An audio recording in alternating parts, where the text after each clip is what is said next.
Di video ini tolong diamati ya, inilah buah yang keluarga bunda suka ya, paling suka anak bunda yang nomor 2 itu yaitu kelengkeng. Kelengkeng ini untuk mencegah penyakit jantung dan kanker. Jadi sebelum kena kanker itu sudah ada penangkalnya, misalnya ya buah yang berupa kelengkeng. Ya nanti kalau terjadi kanker ya jangan menyalahkan Allah karena nggak makan buah, nggak pernah makan buah, nggak pernah makan sayur, terus akhlak ya kurang baik, marah-marah terus, ya itu nanti kankernya muncul. Jadi kanker itu memang yang memunculkan itu Allah, tapi akibat dari perilaku manusia itu sendiri. Jadi di video ini ada kelengkeng, yaitu sama ya, kelengkeng dan jeruk, terus anggur ini untuk mencegah kanker dan bagus untuk kulit.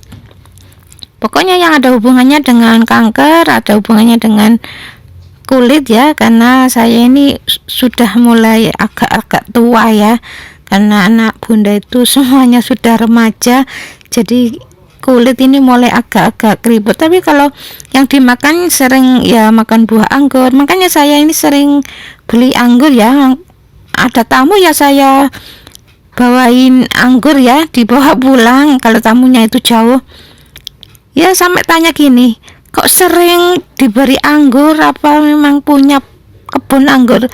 Ya saya jawab, saya belum punya kebun anggur, tapi ya memang kesukaan keluarga kami itu anggur.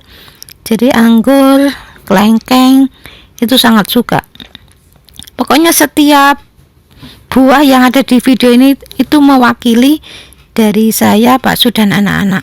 Jadi selain yang di video ini, misalnya kok jarang ketemu buah naga, ya memang nggak suka ya, nggak suka. Pernah makan tapi rasanya kok gitu ya, nggak suka. Lebih suka anggur, lebih suka apel ya.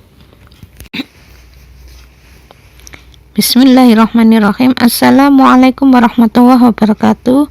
Ini ada pertanyaan dari Mbak Lilis Purwanti, usia 21 tahun, kena liver. Mengenai liver ya Mbak Lilis ya, insya Allah liver itu dari kekakuan hati. Jadi kalau diberi masukan jarang mau menerima. Karena Mbak Lilis ini usianya 21 tahun, berarti ini ada hubungannya dengan kesalahan dengan orang tuanya. Kalau di atas 45 biasanya dengan pasangannya. Insya Allah liver itu dari kekakuan hati. Kalau diberi masukan jarang mau menerima ya, sering nolak dengan emosi dan gampang tersinggung. Jadi kalau mau bertanya ya mengenai liver ini, saya acungi jempol ya Mbak Lilis, berarti Mbak Lilis ini betul-betul ingin berubah. Inilah yang namanya hijrah beneran, ini ya seperti ini. Itulah perubahan, itulah hijrah. Bagaimana Rasul itu dilahirkan ke dunia ini ya, untuk memperbaiki akhlak yang dulunya orang-orang jahiliyah itu ya akhlaknya ya nggak baik ya. Setelah Rasul dilahirkan ke dunia, Rasul itu memberikan nasihat-nasihat, menjadikan akhlak-akhlak yang dulunya nggak baik itu menjadi akhlak-akhlak yang baik, yang sesuai dengan apa yang diperintahkan oleh Allah Ta'ala. Jadi akhlak-akhlak yang diajarkan Rasul inilah akhlak yang bisa menjadikan kesembuhan, atau kalau kita berusaha jadi orang yang baik sejak kecil, insya Allah tidak ada sakit di tubuh kita. Mengenai pertanyaan yang kedua, ini dari Mas Azil Saputra, pecah-pecah sudah 12 tahun, lidahnya pecah-pecah. Jadi kalau dari SD ya Mas Azil, insya Allah salah satu orang tuanya dulu ya kalau bicara itu nyelkit, istilah Jawanya menyakitkan. Jadi bicara itu menyakitkan tuh ndak harus di lesan ya, kadang-kadang di hati orang yang nggak tahu, tapi Allah tetap mencatat, makanya jadi sariawan. Itulah kata-kata yang dilarang oleh Allah. Kita disuruh lintalahum, lemah lembut.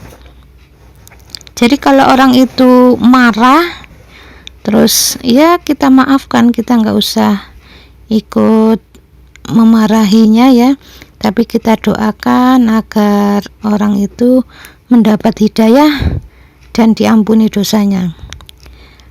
Mengenai sariawan yang terjadi sampai setahun baru sariawan, ya ini insya Allah bukan termasuk ini ya, itu normal ya. Tapi kalau hampir tiap bulan ini sembuh, bulan depan muncul lagi sariawannya, insya Allah itu ya karena dari kata-kata yang kasar, tajam, meskipun itu tidak di mulut tapi di hati Allah tetap mencatat, dan itu bisa menjadikan sariawan. Ya mudah-mudahan untuk Mas Azil diberikan kesembuhan secepatnya ya setelah memperbaiki akhlak ini. Mengenai darah rendah itu biasanya nggak pede orangnya itu ya, nggak yakin, jadi khawatirnya tuh hampir tiap hari itu muncul, itu nanti menyebabkan darah rendah.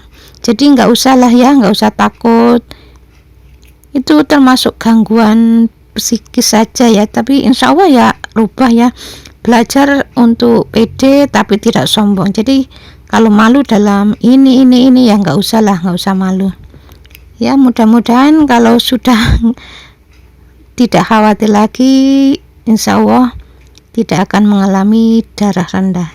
Jadi darah rendah itu bukan berarti orangnya sabar, nggak pernah marah ya. Orang pemarah itu ya bisa darah tinggi, ya bisa darah rendah. Pokoknya selama orang itu khawatir yang berlebihan, terus nggak yakin, nggak pede ya, itu biasanya darah rendah.